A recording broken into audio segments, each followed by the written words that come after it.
Paano ulit i-operationalize ni Pangulong Duterte na madaliin yung ICC? Siya yung umalis doon. Hindi sinasabi ko lang. Paano? Hindi na bahagi ang Pilipinas ng ICC dahil sa kanya. Tapos ngayon, papamadaliin niya yung ICC? Again, babalikin yung tanong. Paano? So yun yung tanong ni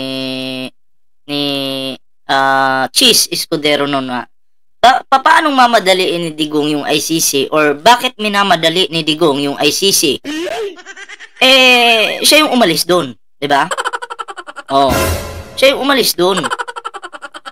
So, ganito kasi yan, yung nakikita ko diyan, parang ano na lang yun, kayabangan na lang ni Digong yun, no? Na alam naman niya talaga na hindi basta-bastang makakabalik agad yung ICC. No? May proseso at may mga, I think, taon ulit bago makabalik. 'Di ba? Kasi may proseso po 'yan.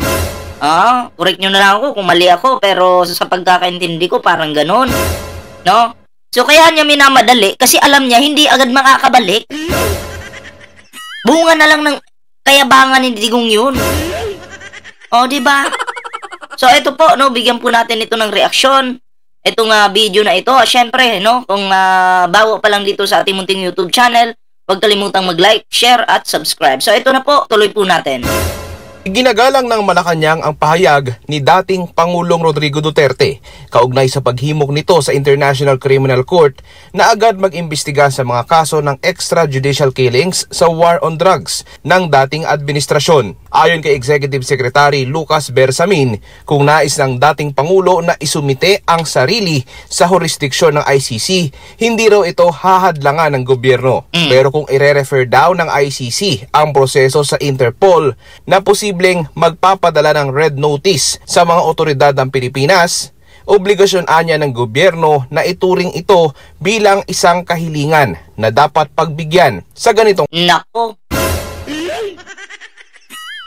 Digong, alam mo Digong, mahirap, no? Mahirap yung mga binitawang mong salita dyan sa Quadcom, no? Kasi karamihan, kayabangan, at delikado ka dito Digong kasi syempre ang ating gobyerno, no, ay talagang nagpupukus po, no, sa ikakabuti po ng bansa, no. Yun naman yung trabaho ng ating mahal na Pangulo, no, na tingnan kung ano yung makakabuti sa ating bansa. 'Di ba? So dito sa issue na to, no, doon sa Quadcom, nagbitaw po si Digong ng salita doon na kahit bukas na daw puntahin na daw yung ICC. Hindi naman po ganoon kadali.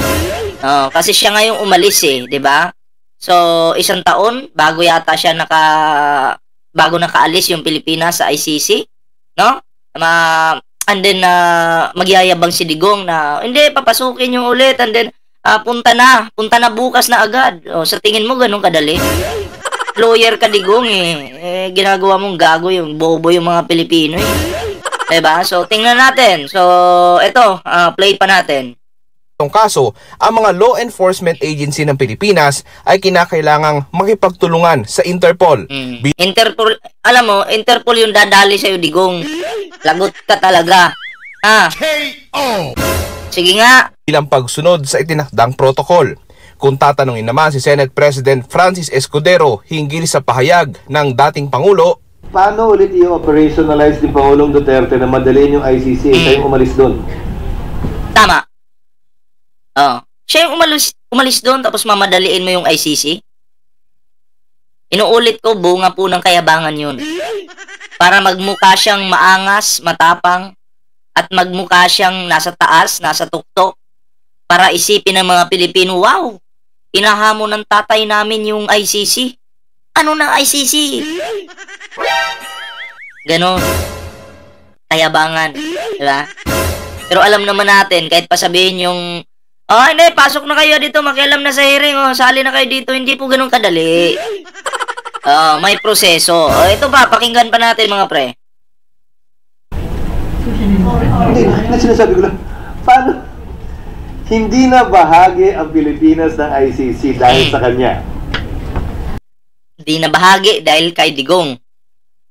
Si Digong mismo yung umalis kasi gumagawa si Digong ng kalukuhan dito sa bansang ito. Kasi kung matino kang presidente, bakit ka matatakot sa ICC? Eh makakatulong nga yan sa bansa, no? Makakatulong nga yan eh.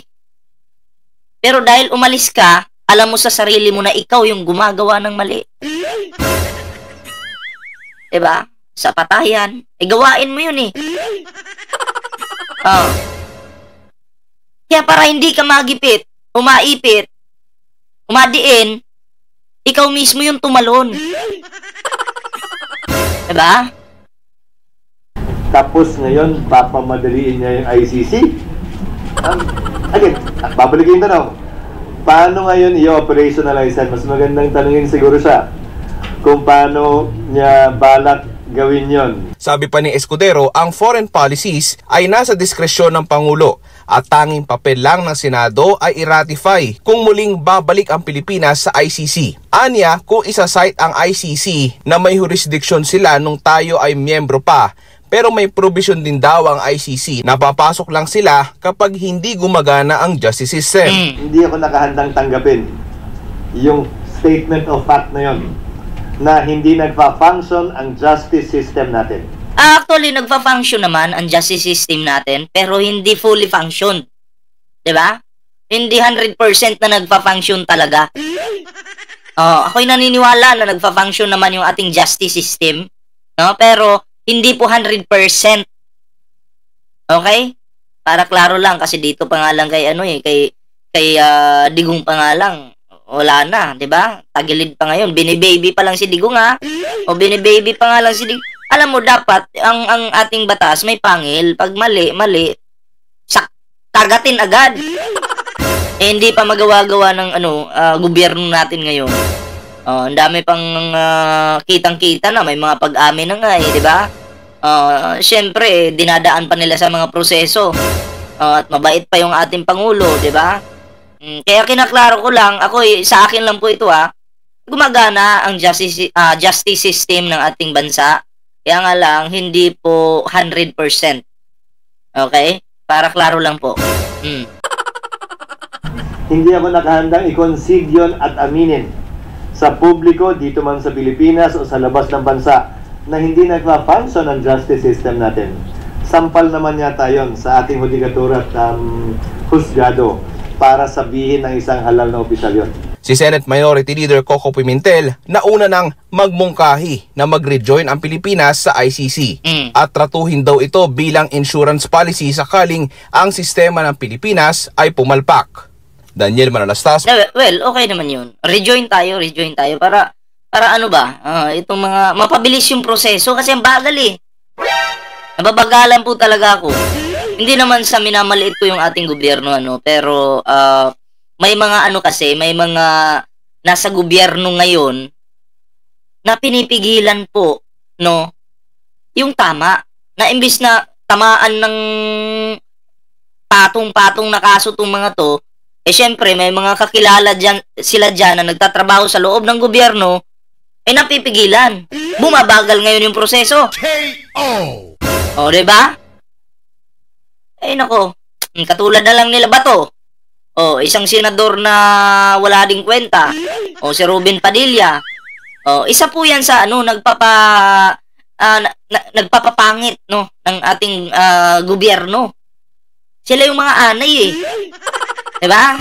So eto, bigyan po natin ito ng reaksyon, itong patungkol kay Marbil naman, At ayon dito, pahayag ni Digong, huwag paniwalaan si General Marbil sa drug war report. Pumalag po si Marbil dito. Ayan. So, ito, bigyan po natin ito ng reaksyon. Kakapatan po ng ating dating Pangulo sa mga kanyang pananalita, but the records will not lie po. Pumalag ang Philippine National Police sa pahayag ni dating Pangulong Rodrigo Duterte sa House. Patay ka. Ito ulitin ko Will not lie po. Pumalag ang Philippine National Police sa pahayag ni dating Pangulong Rodrigo Duterte sa House Quadcom kahapon. PNP pumalag na kay Digong. Bakit pumalag? Kasi may mga sinabi po si Digong dyan sa Quadcom kahapon. O ano yon? Ito. Na huwag paniwalaan si PNP Chief Police General Romel Francisco Marbil. So pinapalabas ni Digong dito, sinungaling si Marbil. Sinungaling si Marbil ngayon. Parang yun yung gustong sabihin ni Digong. Huwag kayong maniwala dyan ha, kasi sinungaling yan. Hindi totoo yung mga sinasabi niyan. Ito'y kaugnay sa mga pulis na umano'y napabayaan matapos na ipatupad ang war on drugs ng Duterte administration. Ayon kay PNP Public Information Office Chief, Police Brigadier General Jean Fajardo, suportado ng data ang naging pahayag ni General Marbil kaugnay sa mga pulis na naapektuhan sa kampanya laban sa iligal na droga noong panahon ng panunungkulan ni dating Pangulong Duterte. This is not only the statements of our Chief PNP, this is the records na nandun po sa PNP na ito'y galing sa ating DPRM, sa ating Directorate for Personnel and Records Management, particularly yung mga killed in action, wounded in action. Doon sa mga nakasuhan po naman natin, ang nag-provide ng data po niyan ay DIDM. So, hindi ito biro po itong data po na ito, ma'am. So, parang sinasabi ni Digong, ano ba yung data na yan? Huwag yung paniwalaan yan. Sinungalingan yan, si Marbil, sinungaling yan, huwag kayong maniwala. Parang ang dating ba dito, minamaliit na ni Digong yung Philippine National Police. Diba? Pala ko ba, mahal mo yung PNP? Bakit ngayon minamaliit mo na, Digong? Diba? Huwag ganun, Digong. Naku po, ang dami mo ng kalaban. Pati kapulisan, kinakalaban mo na. Atay kang tiguang ka. Nako. Hindi po ito panalilita lang ng ating Chief PNP. This is a backup by a solid data po. Yes, hindi gawa. Ibig sabihin, hindi po siya gawa-gawa. Okay? May ebidensya, may record, data, yun. Patunayan, hindi aniya biro. Ilan yung namatay? 312, sugatan, 900 plus. Dismissed from the service, 195. Ang dami. Ang 1,214 na mga pulis na naapektuhan ng war on drugs mula July 2016 hanggang June 2022. Alam mo kung walang war on drugs, wala sana yan eh. Diba? Alam mo, kaya maraming pulis na nagiging kriminal kasi nasisilaw sila dun sa reward. May reward eh, papatay ka lang nito, magkakaroon ka ng reward. Kaso medyo palpak, yung iba na bidyuhan, ayun. Ay kriminal, di ba? KO! Pero kung walang camera yun, walang video, hero yung pulis. Mula sa nasabing bilang, 312 dito ang nasawi.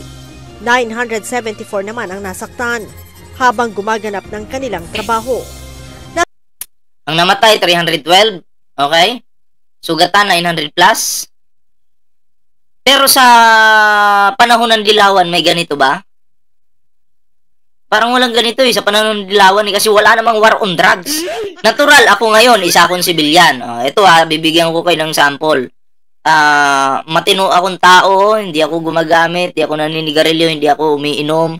Tapos nasa loob ako ng bahay, bigla mo akong papasukin at tatangkain mo akong patayin. Papatayin din kita. Kasi pagtatanggol ko lang yung sarili ko. Ang tawag doon, self-defense. Okay? Kaya siguro may mga pulis na mga sugatan. Kasi siyempre ako, hindi naman ako papayag na ako'y masugatan mo, mapatay mo ako sa loob ng pamamahay ko. Hanggat may chance, babalik ta rin kita. Ikaw yung papatayin ko. Buhay to eh. Wala naman akong ginawa. Kaya siguro nagkaletse-letse yung ibang pulis dyan. Diba? Kung may chance akong mang-agaw ng baril, mang-aagaw ako. Kasi pamamahay ko, pumasok kayo eh. Okay lang sana kung iimbestigahan nyo ako.